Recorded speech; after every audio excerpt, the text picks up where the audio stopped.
En 2016, Thomas Pesquet a été le premier astronaute français de l'Agence spatiale européenne à visiter la Station spatiale internationale et à survoler à la fois l'ISS et la navette spatiale Atlantis.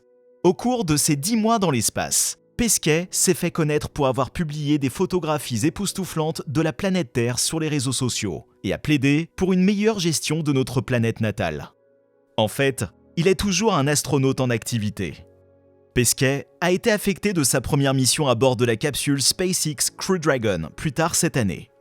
Il y a quelques mois, CNN a parlé à Pesquet de ce qu'est d'être astronaute pendant la pandémie et de ce qu'il pense de l'avenir des voyages dans l'espace. CNN a en outre demandé à Pesquet s'il s'entraîne toujours aussi dur lorsqu'il préparait sa mission vers l'ISS. « Nous nous entraînons toujours très dur », a répondu Pesquet. Bien sûr, nous n'avons pas tout de suite poursuivi notre formation car c'était un peu compliqué au début du confinement en Europe, mais nous avons réussi à nous rattraper assez rapidement.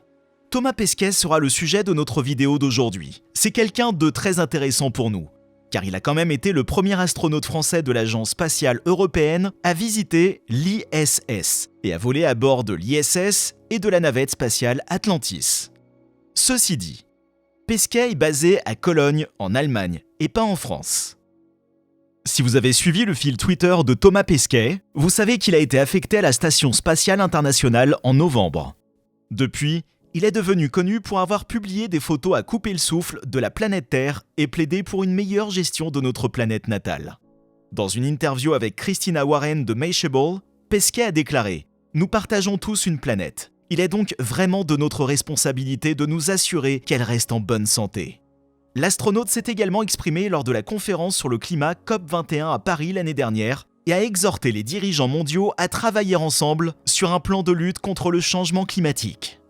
En effet, Thomas Pesquet a vu des choses qui l'ont effrayé lors de sa mission dans l'espace. Mais avant d'aller plus loin, nous voulions vous rappeler de vous abonner à notre chaîne si vous êtes intéressé par toutes les nouvelles choses excitantes qui se passent dans l'espace. Revenons à notre sujet. Certains d'entre vous sont peut-être déjà au courant maintenant. Pesquet a vu des incendies sur la planète Terre depuis l'espace. Suite à ces observations, l'astronaute a exprimé son inquiétude concernant le changement climatique, qui a été exacerbé par les récents incendies dans la forêt amazonienne.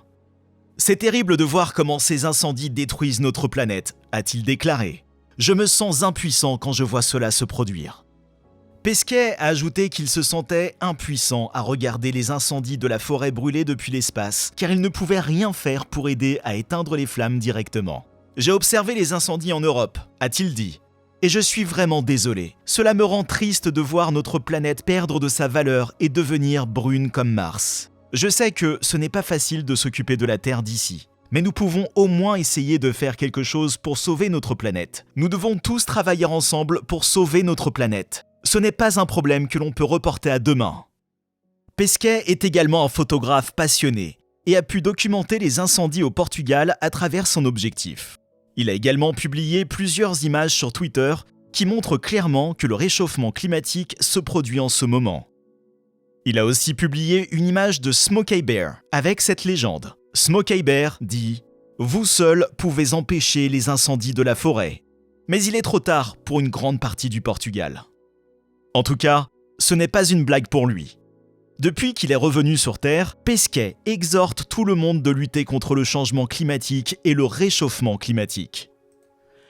Le changement climatique est un gros problème, mais il n'est pas trop tard pour faire quelque chose. Nous devons nous assurer que notre planète est sûre pour les générations futures. Parler du changement climatique nous aidera à comprendre ce que nous pouvons faire et à quel point il est important d'agir maintenant avant qu'il ne soit trop tard.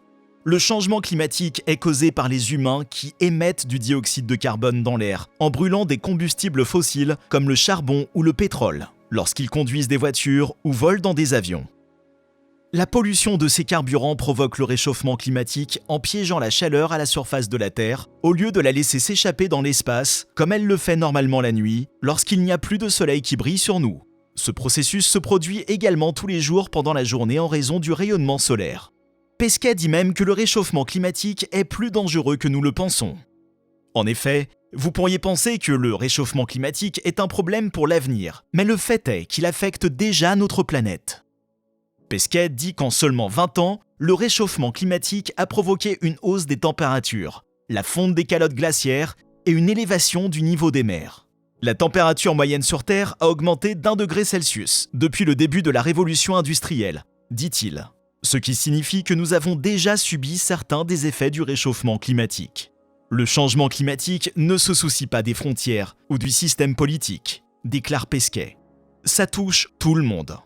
Pesquet est fermé sur ce point. Il faut agir maintenant pour lutter contre le réchauffement climatique, sinon il sera trop tard. Les effets du changement climatique sont bien documentés. Mais la question demeure, que pouvons-nous y faire ?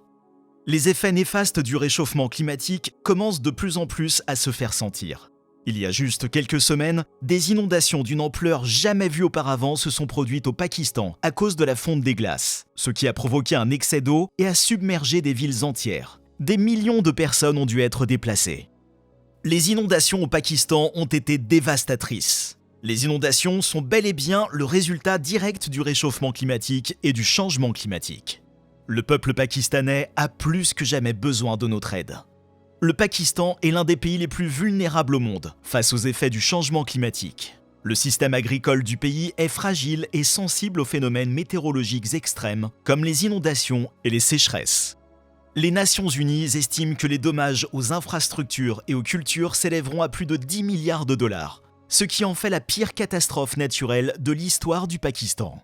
Plus d'inondations comme celle-ci se sont produites au cours des dernières années en raison du réchauffement climatique et du changement climatique. Il semble que nous ne nous soucions pas de ce problème en Occident parce que nous ne semblons pas être affectés par les effets du réchauffement climatique et du changement climatique. Nous nous en soucions que lorsqu'ils nous affectent directement, nous ou nos familles.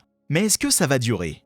Nous vivons tous sur une seule et même planète, et il est certain que nous allons tous être gravement atteints un jour ou l'autre. Nous attendons toujours que les choses deviennent incontrôlables avant de commencer à faire quelque chose. Le problème est bien pire. Certaines personnes ne croient même pas au réchauffement climatique. Ils pensent que c'est une théorie du complot et rien de plus. Mais les faits sont là, et ils ne peuvent être niés. La Terre se réchauffe, les calottes glaciaires fondent. Les ours polaires meurent à cause de cela. Et cela, nous nous en soucions pas. Nous devons cesser d'utiliser les combustibles fossiles comme principale source d'énergie et commencer à utiliser des sources d'énergie renouvelables comme l'énergie éolienne et solaire. Malheureusement, il semble que les gens qui ne croient pas au réchauffement climatique doivent en voir eux-mêmes les effets avant de pouvoir comprendre ce qui se passe. Nous détruisons lentement notre planète et nous ne ressentons aucune culpabilité vis-à-vis de l'environnement. En tout cas, le fait est là. Les changements ne sont toujours pas mis en œuvre pour lutter contre le changement climatique. Les changements que nous devons apporter à nos vies et à nos habitudes ne se font pas. Nous avons besoin d'une nouvelle façon de vivre et de penser qui minimise notre impact sur notre environnement. Mais il semble que personne ne veuille écouter. Pesquet a promis qu'il ferait tout son possible pour que les gens se rendent compte de la gravité de la situation. Il est toujours un astronaute en activité. En effet, Pesquet a été affecté par sa première mission à bord d'une capsule SpaceX Crew Dragon plus tard cette année. Je viens d'avoir l'opportunité de voler sur la navette spatiale Discovery et puis je suis parti dans ma carrière pour autre chose, raconte-t-il. Et maintenant, je suis de retour avec un nouveau vaisseau spatial qui vient d'Elon Musk. Il n'est pas facile de suivre tous les différents projets et missions en cours chez SpaceX, Blue Origin et Virgin Galactic, mais vous n'avez pas à vous en soucier. Nous vous informerons de toutes les nouveautés concernant les programmes spatiaux. Nous vous verrons dans la prochaine vidéo. Pour l'heure, portez-vous bien.